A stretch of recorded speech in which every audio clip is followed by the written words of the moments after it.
All right, this radio is like a bad marriage. It starts out bad, it ends bad.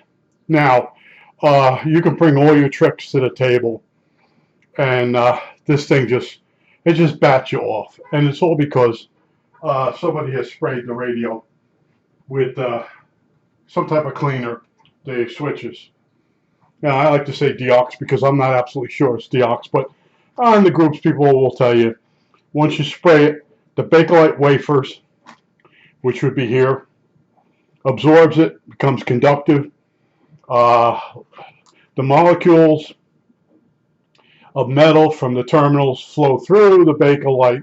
It becomes more and more conductive, and then finally it goes into it becomes carbon tracked, and you start getting flames.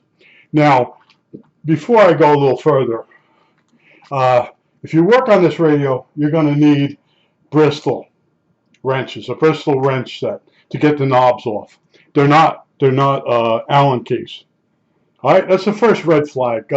Also on Collins radios, stay away from that brand. They're overpriced. So what's the hold up on all this? Okay, so we know these Bakelite wafers, they become conductive and they end up being on fire. And there's all ways of scraping away the carbon trail and putting epoxy in there. That's up to you. But I'm at a point where if I have this disconnected.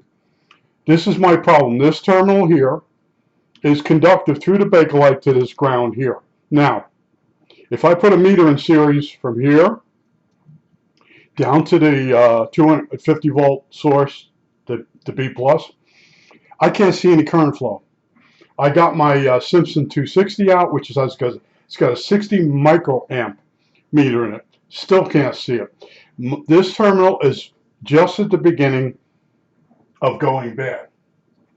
So I caught it right away, and by process of elimination, I disconnected the wires and was able to stop the crackling noise.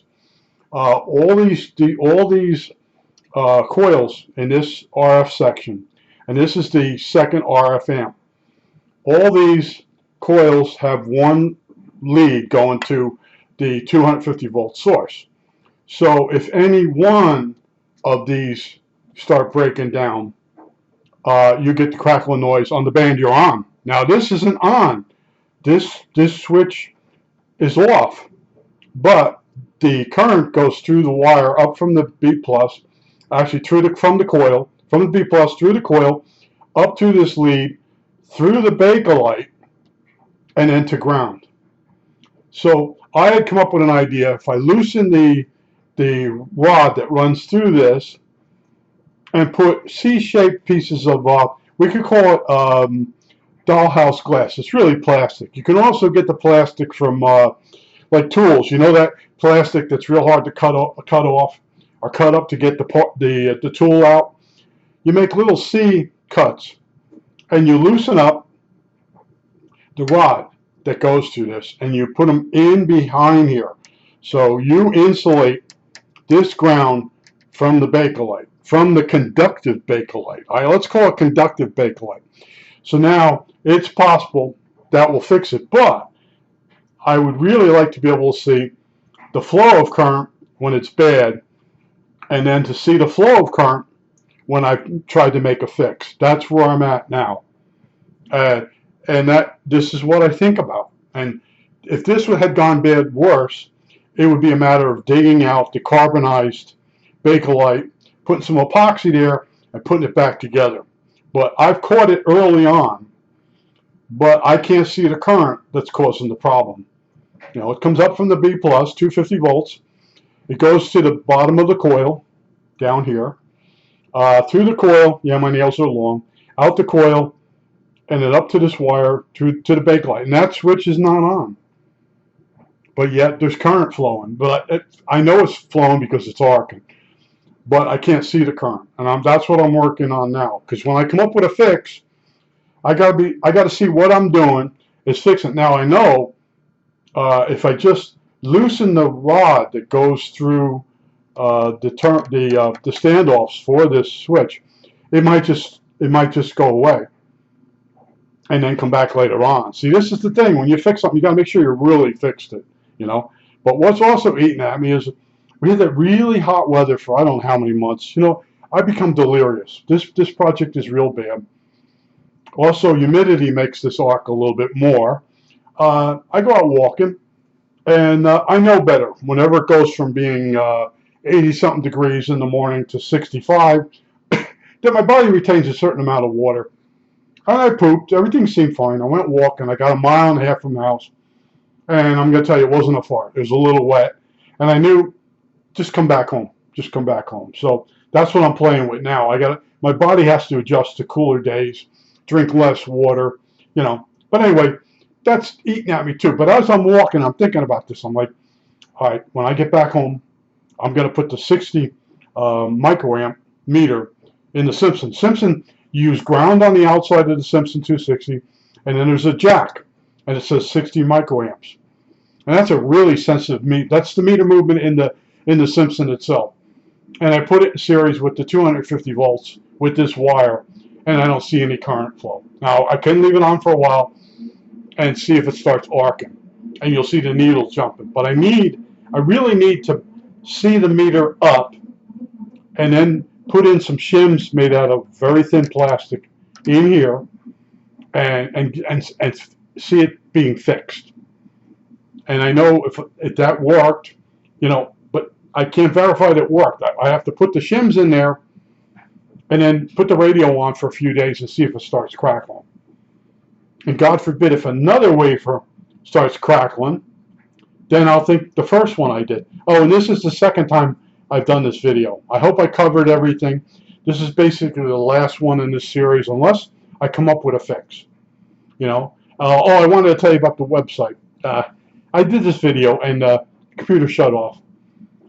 All right, put in Hellcrafters SX42 band switch, and you'll find a conference in the Antique Radio, and they're discussing this band switch and ideas. You know, there is no real idea except change it out, which is be a couple days doing it. I'm looking at it. You know, these things go down an assembly line, and each girl puts in certain wires, and you know, you have to now undo all that, and the front panel has to come off in order to get the two bolts that run through this. The head for this bolt that's running through these standoffs or spacers, whatever you want to call them, are under the front panel, and you can't get that front panel off without taking the switch, without taking the knobs off, and you're going to need a spline tool set. All right, I'm trying to cover everything because I've watched other people's pathetic videos. That guy that did How Hard Could Be, excellent job. You know, but there's that guy, I always say he has a bow tie on. He doesn't wear the bow tie anymore. But he's got all this equipment, and he never really digs deep into anything. You know, he did on one radio. He's the content guy. And I get something, and I dwell on it, and I stay with it until I fix it, and then I pass it on to you.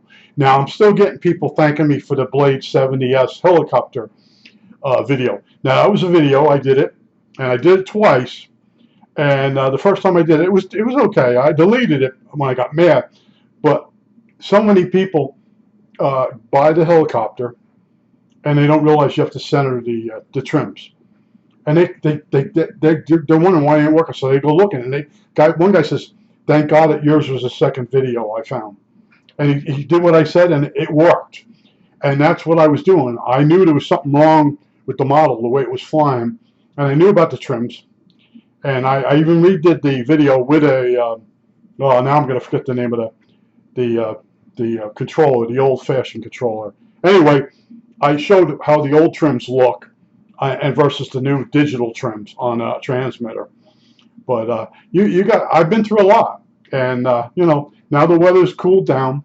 I can think a little bit better, but you know, if you can't measure current that's there, what do? I don't have real amazing test equipment. And on the last time I did this video, I was telling you if the RCA was still around and Kenny was still alive, I'd go up to Kenny. Ken would go in the lab, and he'd come back with a meter, that would measure the current. You got electrons flowing through a wire, so you got to be able to read the current. But no. And also I went off on Bright Dip. I went on a rant. Bright Dip is the old version of spray deox. And these clowns I worked with kept fixing these terminals in a test socket instead of replacing them. They had a closet full of box after box after box of the terminals, but they were saving them, and the place was going to close in 6 months. And I said to them, the place is closing. You have a 100-year supply of these terminals, and you're freaking around cleaning them up with Bright Dip. The poor girl puts the tube in the socket, and she's got to jiggle it around to make contact. I yelled at them. I said, you're pathetic. You're absolutely pathetic. Go watch that girl, how she has to struggle. So they went and they put the new terminals in there. And the girl was like, almost crying. Almost freaking crying. But these guys, well, we're saving them. What are you saving them for? See, once they started to, we're not using too many of these because they're special order. Way back, 1950, they were special order. Well, we gotta make sure we have enough of these till the end. You got 6 more months. You got 10 boxes, whatever boxes of 500 each. Yeah. Oh, I've seen it all. That's why Bright Dip. I have a lot of Bright Dip stories. The engineer on my block, he had all these bottles, all these jars of Bright Dip in his garage, and the vapors coming up had eaten the lids off the jars, and they're just sitting there, and you see like piss in them, and it was yellow color. So what's that? He goes, Bright Dip, and I didn't say nothing. I said, it would be nice to put it in a jar with a plastic lid, but he'd have an excuse for that. But he was nuts, okay? And if you look at what's running the country now, they're nuts. We've lost our way. And I tell you, I love working on radios because it gets me away from the craziness. But the craziness is getting worse. And then I picked a radio that's it's challenge accepted. It's the most difficult radio to repair. No, it's not. It's not. It's just you can't get the parts to replace, to fix the radio. You can't push that off on the repair guy. If he can't get the part, and he found what's wrong, and he can't get the part, that's not his fault. And there's people that talk like that. Oh, mechanic, he's telling me the part's $500. Yeah? Well, what kind of mechanic is he? No, it has nothing to do with how good he is. The part's $500. The transmission parts that are broken are $500. Yeah, maybe he's got one off to the side. He can pull some gears out and put them in for you for $100 and get you back rolling again. Oh yeah, that's what I need. Yeah, he'd be a good mechanic then. No, you don't understand. He's a mechanic. He's supposed to find what's wrong, and then he replaces the parts that are bad. He doesn't start playing let's make a deal. And this is why I want to be away from this hobby. I want a different kind of hobby that doesn't have too many people involved, because people can really be annoying. Now, I told you about the hobby I lost. Used to go out for a walk, find money, buy a lottery ticket. I found, in 5 days of walking and looking, I found 1 penny. All right? Nobody uses change anymore. Even around the bus stops, you don't find any money anymore. Everybody's using that Apple Pay. Even the bus, you can hold your phone up to it, and it'll read the phone. So when you're in the bus, now in my case, I just show a card. I'm a senior. But you watch everybody, and then you got the poor guy that's like homeless. He's coming up trying to get his dollar bill to work. You've never been on a bus, but they were one of them machines you put the dollar into, and it keeps kicking the dollar out, and the bus is moving, and the guy's trying to keep his balance, and he's trying to straighten the dollar out. At some point, the bus driver will take the dollar and give him one, but it's crazy out there, and I want something that's sane. I don't want to put the news on and see the orange goldfish. If you know, I call him the goldfish because his mouth looks like a fish. And he's on everything. He's in everything. You can't turn the radio on without hearing about the goldfish. I'm tired. I'm worn out. Or the orange fish. Goldfish, orange fish, whatever it is. I think that's it. Hopefully it is recorded this time. I did a really good job on the video, trust me. But unfortunately, the thing shut off. Let's see if it's still running. Oh yeah, it's running this time. I think that's it. All right, that's it.